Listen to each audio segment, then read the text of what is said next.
often we hear about rivalry, competition, and gatekeeping between women instead of celebration and collaboration. But I believe that we can rewrite the story.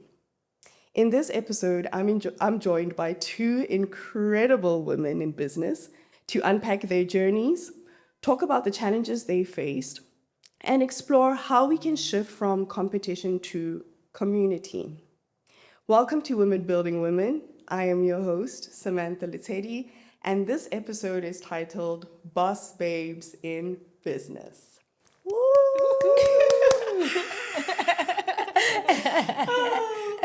Ambitious, driven, bold, fearless, and determined are just some of the words that I can think of when I describe Stella and Kopano, my friend. Thank you. Yay! We love you, girl. Thank you for the platform. I'm just like, who are you talking about?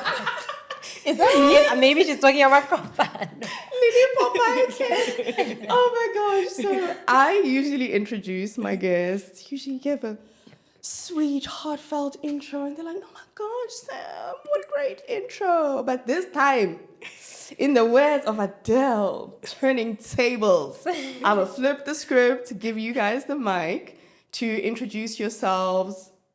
Give us an elevator pitch and take us through your journey to being boss babes in business.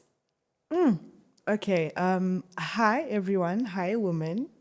I hope you guys are well. My name is Kopano Moshoana, and I run two online businesses. I'm trying to just keep it very light because I do a lot. Sam knows. But majority is I run two online businesses. The first one is a digital marketing agency, which is now becoming a marketing technology company. You heard it first here. And I also run a virtual assistance company. Outside of that, I also consult. So I do quite a bit, but I'm so honored to be here.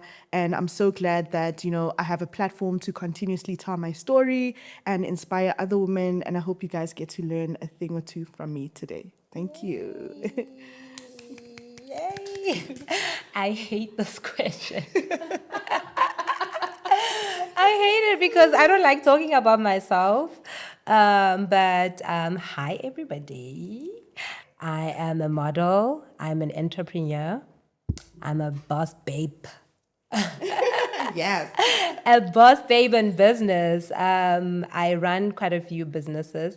I am a content creator. I am an all-round Jesus girly. That's just me in a nutshell. But yeah, I'm excited to be here. Thanks for having me, Samzi.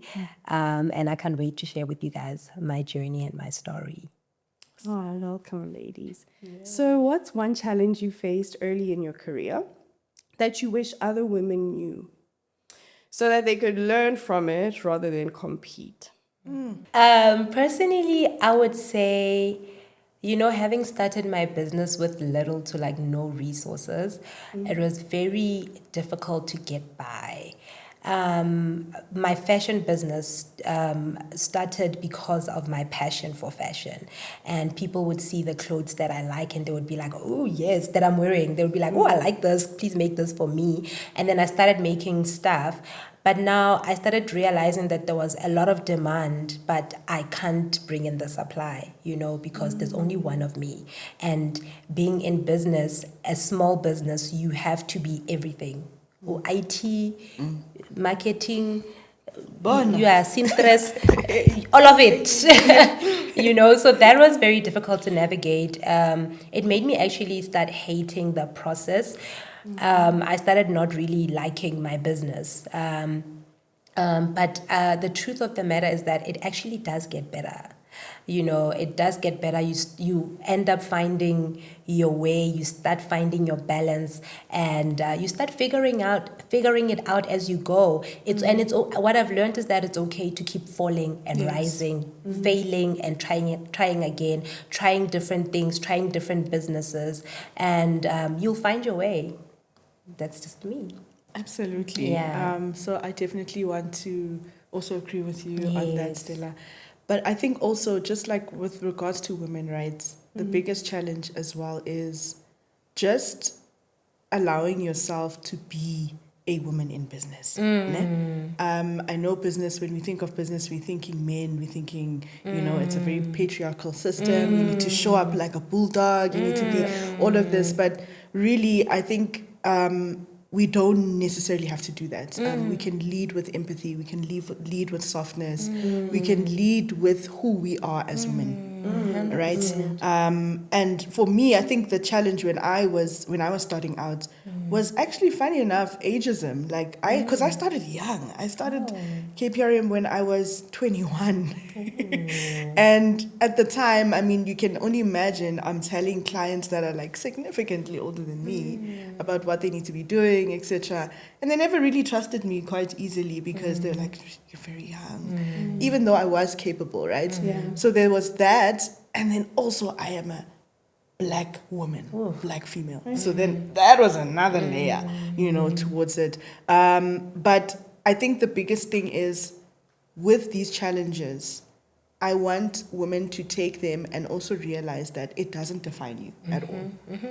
Despite how they feel about you, when you walk into a boardroom, when you walk into a certain room, etc., really reinforce your softness as a woman and make it known. And yes, you also have a side where you can be professional and you can be masculine. It's there. I mean, guys, we both have masculine and feminine. But I think it's important when to exert the different energies, right? But I think for women, we must always pride ourselves with leading with the femininity before the whole masculine aspect. And I think that would definitely also assist us to be less catty when it comes to the space, right? Because now, if we're trying to lead like men, we're going to end up being catty and being, bullies, and no one wants that.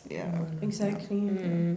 I think I asked this, and I'll ask the following question as well that ties into this, because I think so many times when life looks different for you or it looks better, like other women who go through the traditional route sort of develop some sort of enviousness because they're like, why am I doing this 9 to 5, etc., and then you come here busy running your business, you think you're better. And I think we also touched on it, Stars, when we did the Women in Social Media episode, when I was going through the rate cards of how much these women are earning, and you were like, it's taboo to people that I can create such on social media and get paid today what you get paid at the end of the month, and that thing brings about this hostility because they're like, no, do you think you're better? So I want to know, have you guys ever experienced animosity or gatekeeping? I referred to gatekeeping as well in the beginning of the episode. Have you experienced that from other women, and how did you handle it? Yeah. Ooh. You go, I go. Women are haters, guys. It's so Women painful, but hate it's each true. other. Like I have experienced it. But there's one particular woman that I don't forget. This is a woman from Durban, in one of the businesses that I was in, the supply chain business. Ooh, that woman. She works in government. It's like every time she would have to help me with something, she would just make it a point that it must be difficult. Like she wants to make my life hard. I don't know if it was my voice, if it was my demeanor, because I'm a really nice person. I'd like to think. No, babe, it's your spirit. You know? It's nothing else. It's just your spirit. I was just like, what did I do to this woman? And then there's a guy who was like kind of like our runner, like assisted us doing the stuff in Durban. She was like so nice to him. So I had to like end up now asking him to like speak to her. Like, can you ask her to like bring this document or do this for you? And then and then he will call her and he would literally do the things. Wow. There was a time when I remember calling the office, and I still remember that she said this in Zulu. I'm like, it's like she doesn't want me to win. Like she will do anything to make sure that I don't win. And that's just how some other women are. And you just have to work your way around it. Imagine now I have to ask a guy to interact with her so that she doesn't have to deal with me or I don't have to deal with her, Very difficult. I'm sorry. Yeah, sorry, sure, but sure. How would you do things differently now, like with all the experience and the knowledge that you have, and the growth with your relation with Christ? How would you handle it Look, now? the thing is, I can't change her. Yeah. You know, Yeah. all I can do is just try to navigate my way around her, right? So the same energy that I gave her, it's because I was genuine with her. I was genuine. I was kind. I did everything that I would think that is proper, and it's like proper etiquette in business, right? So I would still continue in that same narrative, and I would still ask somebody else to assist me, because the truth of the matter is I can't change her. Like, I can't change her. I need help, so I just get somebody else to go around her. And that's just it. And I think it's so key what you just mentioned. People, guys, are very unhappy, né? And they're gonna project. That's like what it is. And once you get used to the concept of what people project, it becomes a lot easier to navigate people. And I love the fact that you said navigate, because bless her heart, she's not going to change. Or Look, she's in her you own... are who you are. Yeah, you are who you are. She's in her own journey. But it's not okay for you to still use that as an excuse to treat people poorly, or feel like you need to slow them down. Because you may find that in that situation, you were a painful reflection of what she wanted to do in her life. So what I've noticed, especially if you decided to go the route of entrepreneurship or starting your own thing, it's difficult, Sam. It's not an easy thing. Yo. And I respect people when they can come and tell me confidently, like, no, Kopano, nah, I don't mind to clock in, clock out. It's just not for me. And I also believe that it's not for everyone. It's a very difficult journey, right? But then there are those people that felt like, I do have this thing in me, but I've sort of buried my dreams. And then when they see you, you're like a reminder of all their untapped potential just going to waste because they're afraid, or they're feeling nervous, or whatever the case is. And I think once we also start looking at it like that, rather, as women, things will just be a lot better. It's okay to also find inspiration in somebody else. It's okay. And sometimes it may come through as jealousy, but honestly, what it really is I actually admire you, and it just confuses me that I can't see myself in that position. Ask them, guys, what's your story? And 9 times out of 10, it was tough. I didn't just make this thing happen. It was difficult. There's a process to it. And once you sit down with the person, you realize, geez, this is actually just a nice person that is really trying this thing, this entrepreneurship thing, and they just putting their best foot forward. And we also don't know everything. You know what I mean? We just day by day trying to figure it out. So it is really painful. But I think for me, in my experience, I would say it was gatekeeping in such a way that, if, let's say, for instance, so women have this very odd thing where you go to, especially women empowerment events. Guys, I hate to say it, but those are probably the most toxic spaces to be in. No, don't say that. I'm so sorry to say that. My word. But the reason why I say this is not to say that I would never go back. I will continuously do that, because I've met amazing women through these events, but I've also equally met some really horrible, weird. I know. Wow, I know. you guys met at a woman empowerment? Yes, we did. Nice. And then you just have those really weird, interactions with women where it's just like the idea of you, like, oh my gosh, Kopano, you're doing this, which is amazing. And because I'm very intentional, and when I meet someone, I feel like we're vibing, like it's genuine, right? I'm not going to be fake about it. Yeah. And I just feel like some of the women, they would be like, oh my gosh, we need to collaborate, we need to do stuff, and then we never do it. And then they end up following me on Instagram, and then they unfollow me a week later. It's just very weird behavior. So I've had, personally, I wouldn't say it was gatekeeping per se, but it's gatekeeping in such a way that if we collaborated, can you imagine what could have happened and what impact we could have created? So I think that gatekeeping aspect, yes, I'd say I'd touch on that. Animosity, not much, but very weird, envy. Mostly envy has been my journey. people wanting, and you know how people are when they're envious, they want to be close to you. Oh, like, oh my gosh, this is so great. But then your actions, because can these see, little things that I see, like you follow me, yeah. then you unfollow me, like that's so strange. No, Why that's would you? And we do that a lot. Johannesburg females need to really like look at how we treat each other. Like I really, yes, in general, women have issues, but here in Jozi, Yo. Yeah, no, no one is it's genuine. It's a very very fake. very fake. Super It's fake. very Very fake. superficial. It's tough, and I understand. I guess in business, they always say there should be a level of fakeness because you're not going to be friends with everyone, but it's about making money. I'm like, I mean, I get it, but like, really, It's no, not I don't necessary. think so. Especially for women, man, we need to just come together genuinely and create stuff and make money together. There's room for everyone. Exactly. Yeah. It honestly saddens me what you're saying about these events because I've been telling myself that, you know what, Sam, you're sort of in the space. Yes, you don't necessarily run a business. You do. But okay. You do run a business. Okay. Stop downplaying it. One that I'm not getting paid for yet. Just yet. Exactly. So I was telling myself that how are you going to build a network, like build connections, attend these events, yeah. Sam, like start attending. And now when I'm hearing what you say, I'm like, oh. No, Sam, please don't get me attend. wrong. Please Sorry. attend. No. Please attend. But Yeah.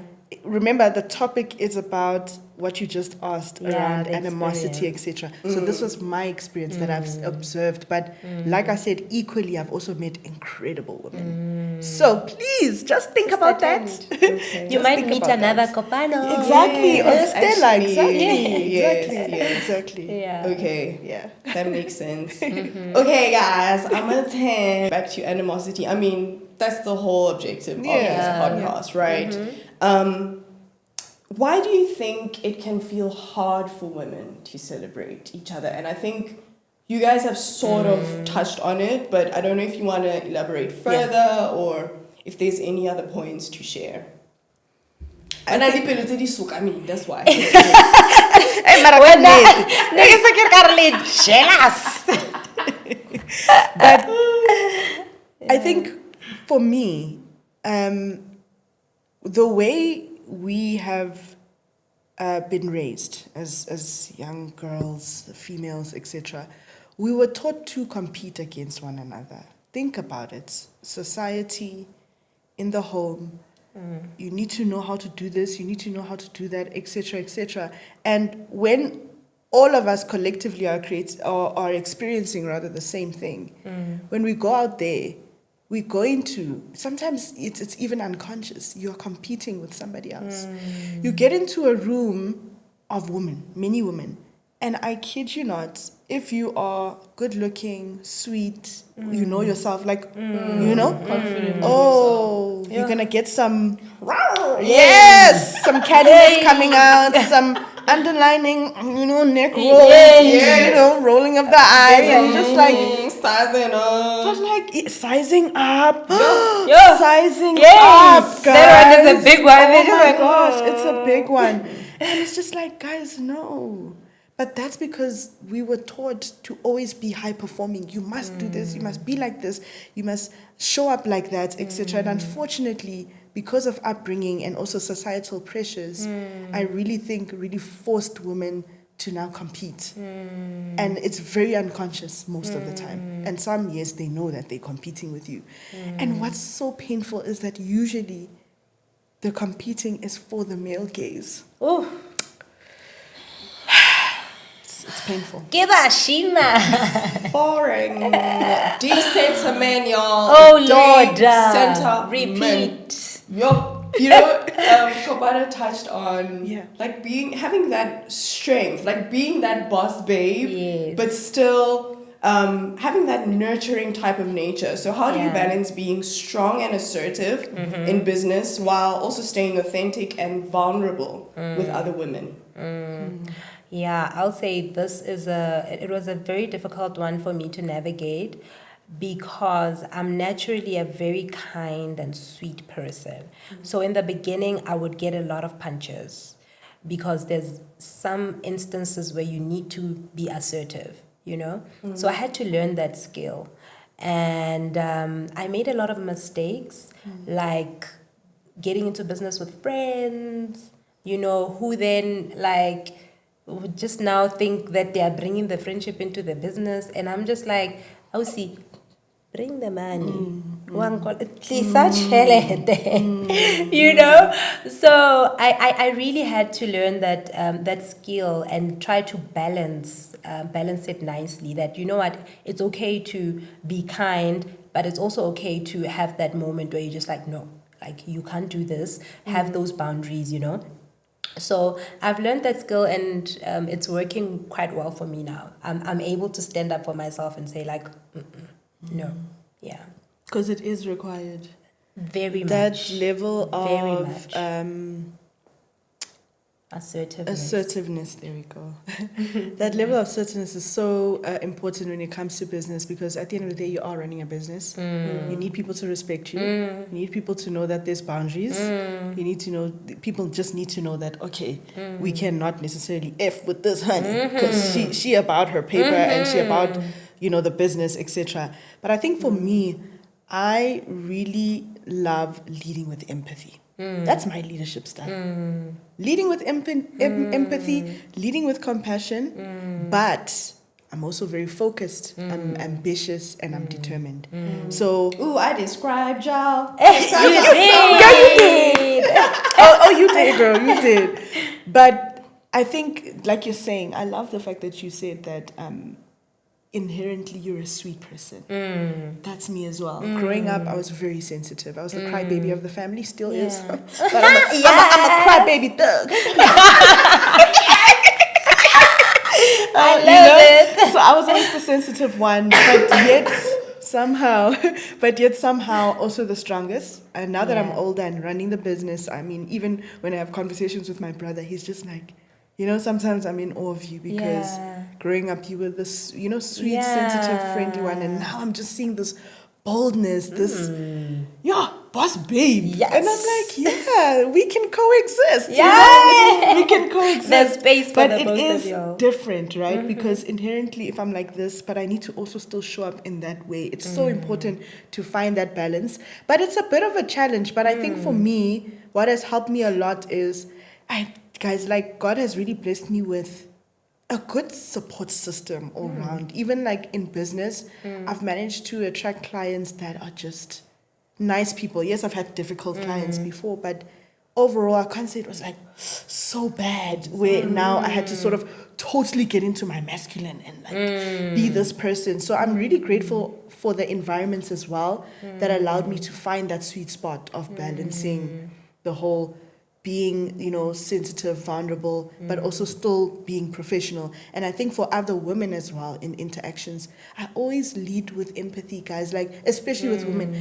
Guys, how's business? Is it tough? Yeah, it's tough for me as well, you know? Like, I think also we don't have honest conversations enough. We always just We want to just say, you I'm know, just pushing, trying- you know? girl, You know, I'm just pushing. It's just like, yes, that's great, but if there is, especially if there's a moment of vulnerability that a woman is showing me, I'm gonna dive in with you, girl. so I can affirm you and say that it's absolutely okay, it's normal, etc. So I think that is healing for women in the space, when we create those spaces for them to just share, and we also reinforce to say, yes, it's not weird, it is normal. I've been through that as well. That is so necessary. I love that you mentioned God, because in our previous episode, we spoke about the type of heart that you have. I think when you sort of resemble Christ, or you try to live in that manner, there's so much favor. There is so much favor. 100%. So I love the fact that you mentioned that. Yeah. So lastly, what does a world look like where women truly support and champion each other? In business, of course, and what practical steps can get us there? And actually, before you guys respond to this, it just reminded me of something. So recently, my birthday. Yes. And y'all know, Our birthday. I sent out this wish list, this birthday wish list, with the gift of support. So I asked my friends to like engage on my social media platforms, women building women platforms, of course. And I remember I got to a point where I was actually tired of counting, but I thought to myself, imagine if everyone in your life supported you in this manner. Yes. Because the numbers grew like significantly. And I really wish that we would get to that point where it doesn't, like it just comes naturally to you that my friend is doing this, let me support them. Like it's not really going to take much out of me, but you know, it's a gift to them of some sort. So for me, that's what that world looks like, that world of support. I love that. I No, love that so 100%. I literally was gonna echo your words, literally, because you know it doesn't cost anything to support, guys. You know, you can just like, share, repost, you know, lend an ear, you know, just support in a way that in the way that you're able to support. You don't even have to spend money. Like support in the way, recommend, you know, just help, be there for the people that need you, you know, even those that don't need you. Like I'm the kind of girl where like I'm going on social media and I see a post, it's a woman doing something, drop a hat, drop a flower, you know, because I'm trying to support. But in these social media streets, people want to see you be successful first, then That part. you know when you're going through that cringe posting, phase. the cringe phase, And you can't escape it. You can't. because you have to go through You that have to, phase. you have to. Everyone's just looking at you like, hey, next, Exactly. next. Someone, I actually saw a TikTok 2 days ago. They're like, the price of success is embarrassment. And I was like, yes, it is. Absolutely. You the embarrassment and then you the blueprint. Yeah, yes. Now they'll be like, oh wow, Stella. But How? Mara, When I was piloting. no, nalisa comment. Comment. Oh my God. Yeah. I think But for yeah. me, it would definitely be, like we would literally, it would be an entire overhaul of the universe, bruh. Like the system on its own, how things are working in the world right now. Everything, guys, virtually everything will change if women come together and say, listen, we're doing this. And I think it's starting, it's trickling. It might be slow, but it's there. It's definitely there. And also just always recommending another woman in power. Give them that position of power. So I know I'm not in corporate, but I have friends in corporate, and I know that this is their sentiment, where in the corporate structure, you get a senior that has been there for a while, etc., but she will not give you that leg up. She refuses to open the door. So we need to continuously open doors for each other, because once we also get more access to leadership, there's so many policies, structures, things that we can change in order to see that change that we've been talking about for so long. It will actually start to happen, because as females, we are nurturers, we are healers, and the world will heal, in my opinion. Definitely. If women come together and say, you know what, we're doing this thing, the world will heal immediately. That's true. Thank you. Thank you, ladies. Thank you you, so much Sammy. for joining me. Thank you. Thank What you a for having us. pleasure it has been interviewing you guys, and thank you so much for sharing all your insights. And until next time, keep these conversations going and continue to be the woman behind building women. Yay!